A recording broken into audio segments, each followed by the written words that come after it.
Hi friends, అందరికీ నమస్తే. నేను మీ హెచ్ఆర్. నేను బాగున్నానండి. మీరు అందరూ బాగుండాలని కోరుకుంటున్నాను. మన ఛానల్ ఇప్పటి వరకు సబ్స్క్రైబ్ చేసుకోకపోతే ప్లీజ్ సబ్స్క్రైబ్ చేసుకోండి.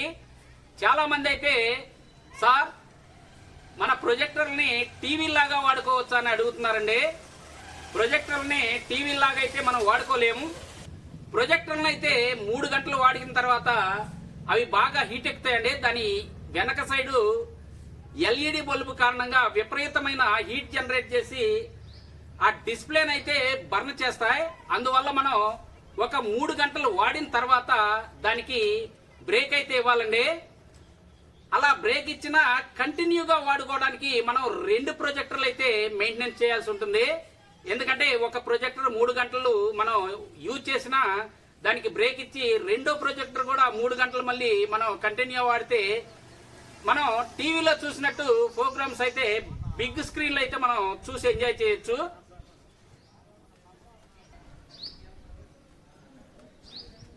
మీకు పాతకాలంలో గుర్తుందో లేదో, మనం థియేటర్కి వెళ్ళినప్పుడు ఇంటర్వెల్ వరకు ఒక ప్రొజెక్టర్ వాడేవాళ్ళు, అక్కడి నుంచి మరో ప్రొజెక్టర్ వాడేవాళ్ళు అండి. ఆ విషయం మీకు తెలుసు. అదే మెథడ్ అయితే మనం ఇక్కడ అప్లై చేద్దాం. చూద్దాం పదండి అసలు ఎలా ఉంటుందో. ఇలా ఒకే స్క్రీన్ కి 2 ప్రొజెక్టర్లు అయితే మనం సెట్ చేసుకోవాల్సి ఉంటుంది. అప్పుడు ఇక్కడ 3 గంటల తర్వాత అది ఆఫ్ చేసి మళ్ళా ఇది ఆన్ చేసుకోవచ్చండి. మళ్ళీ ఇది 3 గంటల తర్వాత ఆఫ్ చేసి అదైతే ఆన్ చేసుకోవచ్చు. ఇలాగా కంటిన్యూగా స్క్రీన్ మీద మనం ప్రోగ్రామ్స్ అయితే చూడొచ్చు. కానీ అందరికీ ఆ అవకాశం ఉంటుందో లేదో తెలియదు. ఒకే ప్రొజెక్టర్ మెయింటైన్ చేసే వాళ్ళైతే కొన్ని టిప్స్ అయితే తీసుకోవాల్సి ఉంటుంది. అవేంటో ఇప్పుడు నేను చెప్తాను. ఇలా 2 ప్రొజెక్టర్లు వాడే సామర్థ్యం అయితే చాలా మందికి ఉండదండి. ఒక్క ప్రొజెక్టర్ వాడే వాళ్ళైతే చాలా జాగ్రత్తలు తీసుకోవాలి. ఇదిగోనండి, ఇక్కడ కనిపిస్తుంది కదా మీకు, ఈ ఫిల్టర్ అయితే 10 రోజులకు ఒకసారి బయటకు తీసి క్లీన్ చేసుకోవాలండి. వాడిన ప్రతిసారి ఈ క్యాప్ అయితే మనం పెట్టేసుకోవాలి. ఆ తర్వాత హీటు అక్కడ బయటకు వెళ్ళే మార్గం క్లీన్గా ఉంచుకోవాలండి. మనకు అవకాశం ఉంటే ఇలా ఒక ఫ్యాన్ కూడా ఏర్పాటు చేసుకోవడం మంచిది.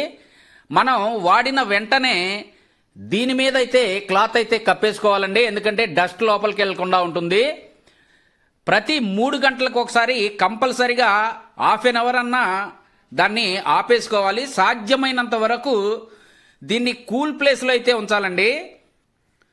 40 డిగ్రీస్ కంటే ఎక్కువ హీట్లో అరగంట గంట కంటే ఎక్కువ వాడితే డిస్ప్లే అయితే బర్న్ అవుతుంది.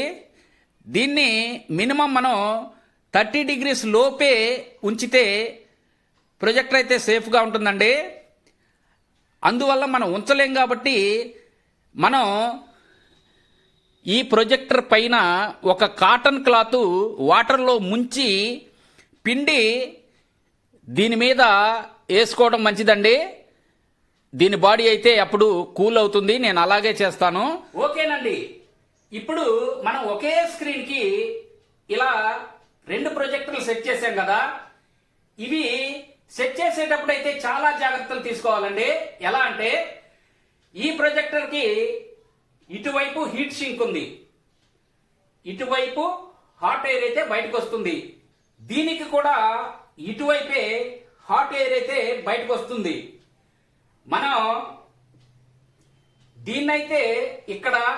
దీన్నైతే ఇలా హైట్గా కాకుండా ఇలాగే కిందే సెట్ చేసామనుకోండి, ఇక్కడి నుంచి వచ్చే హీటు దీనికి తగిలి ఈ ప్లాస్టిక్ మొత్తం హార్డనింగ్ అండ్ టెంపరింగ్ అయిపోతుందండి. కొన్నాళ్ళకు ఇలా కొడితేనే బ్రేక్ అయిపోతుంది, అది పాడైపోతుంది. అందుకోసం నేను ఏం చేశానంటే, దీన్నైతే కింద, దీన్ని కొంచెం హైట్లో సెట్ చేసుకున్నాను. ఇలా సెట్ చేసుకోవడం వల్ల ఏమవుతుందంటే, దీనిలో నుంచి వచ్చే హీట్ ఎయిర్ కింద నుంచి వెళ్ళిపోతుంది, దీనిలో నుంచి వచ్చే ఎయిర్ ఇలా వెళ్ళిపోతుంది. తెలుసు కదా. ఇదైతే దీనికి తగలకుండా కింద నుంచి అయితే వెళ్ళిపోతుందండి. స్పీడ్గా వెళ్ళటానికి, ఇది స్పీడ్గా కూల్ అవడానికి నేను ఇక్కడ ఫ్యాన్ కూడా సెట్ చేశాను. ఇంతకుముందు వీడియోలో మీకు చూపించాను. చాలా మంది సార్ మీరు డిజైన్ చేసిన ఆ స్క్రీన్ అయితే క్రాస్ ఉందని మనకి కామెంట్స్ పెడుతున్నారండి. క్రాస్ ఉంది, ఆ స్క్రీన్ కాదు, అక్కడ వాల్ అండి. మీకు అది కూడా ఒకసారి చూపించేస్తాను. ఎందుకంటే ఇదైతే రేకుల షెడ్, మీకు తెలుసు. ఈ కింద చూడండి, ఆ పైన వాల్ చూడండి.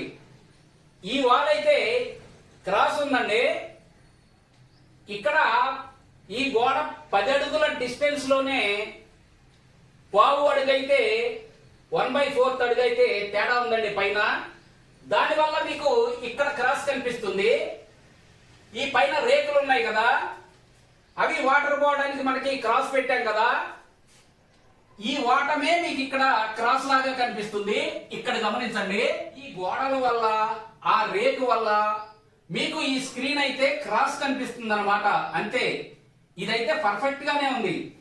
ఇక్కడ మీరు చూస్తుంది 150 ఇంచెస్ స్క్రీన్ అండి. మొన్న అయితే దీన్ని మనం డిజైన్ చేసాం, దీన్ని అప్లోడ్ కూడా చేశాను. చాలా మంది చక్కగా దీన్ని చూస్తున్నారండి, మంచి మంచి కామెంట్లు పెడుతున్నారు బాగుందని. ఈ స్క్రీన్ మీద అక్కడ పిక్స్పాక్ ఓజీ ఉంది కదండి, అది 14,000 లూమియాన్స్. అలాగే AKEY 6 ఉంది కదా, అదైతే 5,000 లూమియాన్స్. ఆ రెండింటి పర్ఫార్మెన్స్ ఈ స్క్రీన్ మీద ఎలా ఉందో ఇప్పుడు చూద్దామండి ఒకసారి. ఇదిగోనండి, నేను ఇక్కడ AKEY 6 అయితే ఆన్ చేశాను. ఒక్కసారి అటు చూడండి స్క్రీన్ వైపు. ఇప్పుడు లైట్ అయితే తీసేస్తానండి. క్వాలిటీ చూడండి, క్వాలిటీ అయితే చూడండి ఎలా కనిపిస్తుందో. మనం ఏషియన్ 8232 వేసాం పెయింట్, చూసారు కదా. SLR స్క్రీన్ కంటే చాలా చక్కగా క్వాలిటీ వస్తుంది చూసారా. 4000 లూమియాన్స్కే ఇంత క్వాలిటీ వస్తుంది. ఇంకా మనం పిక్స్పాక్ ఓజీ ఆన్ చేస్తే క్వాలిటీ ఎలా ఉంటుందో ఇంకొకసారి చూద్దామండి.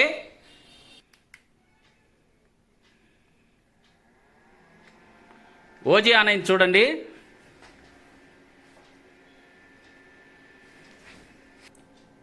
ఇక్కడ చూడండి స్క్రీన్ క్రాస్ లేదండి. ఆ గోడ అలాగే ఆ పైన రేకులు నీళ్లు పోవటానికి వాటం పెట్టాం కదా, దానివల్ల మీకు స్క్రీన్ అయితే క్రాస్ కనిపిస్తుంది. ఒంగోలు కుర్రోడంట, అతను చుట్టూ బ్లూ వేశారండి, మధ్యలో వైట్ ఎలా వచ్చిందని అమాయకంగా అడుగుతున్నాడు. రోలర్ కొట్టాను, బ్రష్ కొట్టాను, ఆ వీడియో మొత్తం మీకు క్లియర్గా చూపించాను, అయినా అమాయకంగా అడుగుతున్నాడు. ఇది ప్యూర్ వాల్ మీద వేసిన పెయింట్ అండి, ఇది స్క్రీన్ అయితే కాదు. ఇది గమనించండి, ఇంత వెలుతురులో కూడా 25 వాట్స్ LED బల్బ్ కాంతిలో కూడా మనకి స్క్రీన్ అయితే ఎంత క్లియర్గా కనిపిస్తుందో చూడండి. చూసారా క్వాలిటీ ఎంత క్లియర్గా ఉందో చూసారా. దీని క్వాలిటీ, బ్రైట్నెస్, పిక్చర్ డెప్త్నెస్ వేరే లెవెల్ అండి. చూడండి ఎంత క్వాలిటీగా ఉందో చూడండి. ఒక చిన్న వీడియో మీకోసం ప్లే చేసి చూపించనా? ఓకే, ఇప్పుడు అర్థమైందా మీకు పిక్స్పాక్ ఓజీ ప్రో నేను ఎందుకు రికమెండ్ చేస్తానో? ఇదేనండి కారణం. దీనికి 3 ఫ్యాన్లు ఉంటాయి, కూలింగ్ బాగుంటుంది, పిక్చర్ క్వాలిటీ బాగుంటుంది. ఇప్పుడు మీరు చూసేది ఫుల్ HD కూడా కాదు, 720 అండి. ఓకే, చూశారు కదండి.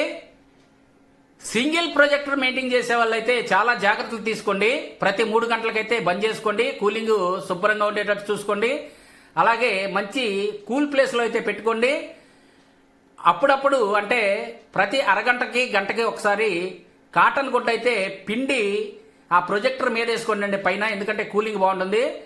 డబుల్ ప్రొజెక్టర్ మెయింటైన్ చేసే వాళ్ళైతే వెల్ అండ్ గుడ్, ఇంకా వాళ్ళకి ఇబ్బందే లేదు. 3 గంటలు ఒకటి, ఆ తర్వాత మరొకటి 3 గంటలు వాడి మీరు చక్కగా ఫుల్ లెంత్ వీడియోస్ అయితే ఎంజాయ్ చేయొచ్చు. చూసారు కదండి, ఇంతేనండి ఈ వీడియో. కొత్త కొత్త వీడియోలతో మళ్ళీ కలుసుకుందాం. నచ్చితే మాత్రం తప్పకుండా లైక్ చేయండి, షేర్ చేయండి. ఉంటానండి మరి, బాయ్ బాయ్.